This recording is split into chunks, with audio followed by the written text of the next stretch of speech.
Avant de commencer la vidéo, j'ai remarqué que plus de 72% des gens qui regardent ma chaîne ne sont pas abonnés.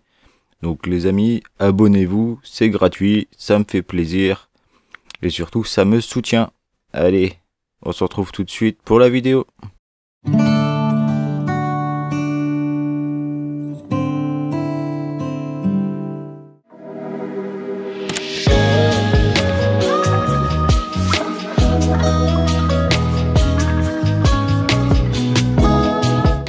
Et salut à tous, c'est Amnez, j'espère que vous allez bien. Moi pour ma part ça va nickel. Aujourd'hui les amis, on se retrouve sur les petites Lasus Niger. Donc depuis que j'ai fait la vidéo la dernière, ça a bien évolué. Donc ça fait un peu plus de 3 mois, donc comme vous voyez là le tube c'est vraiment bien rempli. Donc faites pas gaffe à la poussière, hein. J'ai pas eu le temps, puis de toute façon c'est pas facile de nettoyer à chaque fois, ça fait stresser tout le monde. Du coup, de toute façon, ça va se faire pendant diapose. Du coup, cette petite colo a bien évolué, hein. Comme vous voyez, la DC est bien remplie aussi. Là, je leur ai donné des petites blattes avant la vidéo, vivantes en plus, et elles les ont tous chopées, hein. De toute façon, maintenant, je les donne vivantes, vu le nombre d'ouvrières qu'il y a dans l'aire de chasse. Ça ne leur pose pas de problème de les mettre vivantes, surtout que c'est des toutes petites, elles les chopent un de deux. Sinon, je voulais vous demander si vous avez une solution pour faire sortir toutes ces petites fourmis de l'aire de chasse, parce qu'elles squattent ici H24. Au niveau de l'abreuvoir, comme vous voyez là, il y a énormément de fourmis dans cette aire de chasse. Donc j'essaye plusieurs choses pour les faire partir, mais elles n'ont pas envie de retourner dans le nid. Donc c'est un peu compliqué.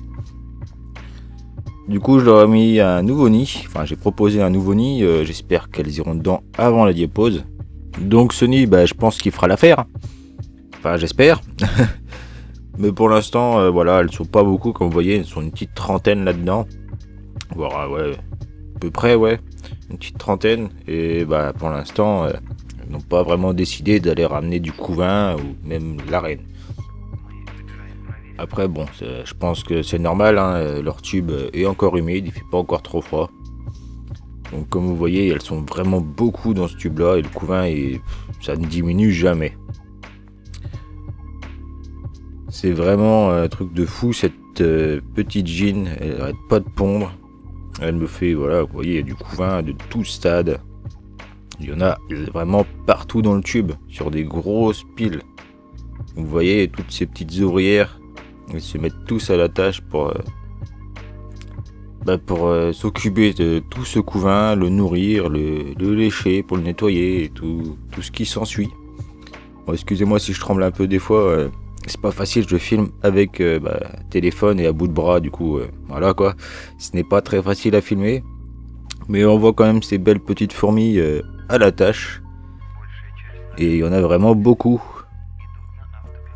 Donc je ne sais pas combien je pourrais estimer cette colonie, mais je pense qu'on s'approche vraiment des 1000. Franchement, pour cette première année, ça a très bien évolué. Et elle n'a fait que pondre la gine, hein. Comme vous voyez, regardez-moi tout ce couvain, c'est juste extraordinaire. Là, c'est des tas de larves et tout, d'œufs, de cocons. On a des ouvrières qui naissent tous les jours quasi. Comme vous voyez là, on a la gine qui est là, c'est elle la coupable de toutes ces progénitures. Et comme on peut voir, elle est toujours en pleine forme, toujours posée ici. C'est qu'il y a l'humidité du nid, enfin la plus grosse humidité du nid, qui est un tube bambou de 30 mm.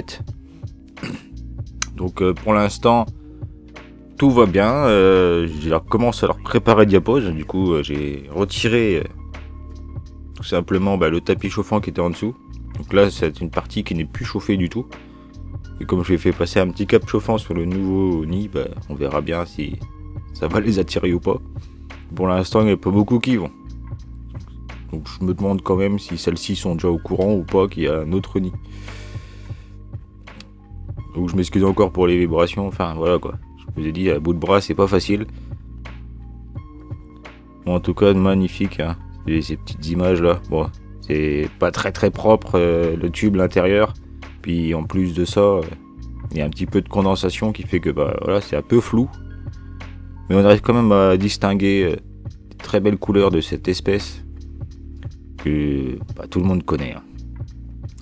Donc avant de se quitter, là on est le lendemain et je vous ai filmé directement le petit système que j'ai trouvé. Parce que tout était relié ensemble, là, directement du nid à de chasse. Là ça passe directement vers le deuxième nid maintenant. Comme ça, bah, elles sont obligées de passer dedans pour aller dans l'aire de chasse. Donc avec un peu de chance, elles finiront par y déménager. On verra ça, bah, bien sûr, avant diapause ou pendant, si elles ont vraiment voulu déménager ou pas. Sinon, bah, c'est tout, je serai obligé de mettre les deux nids en diapause.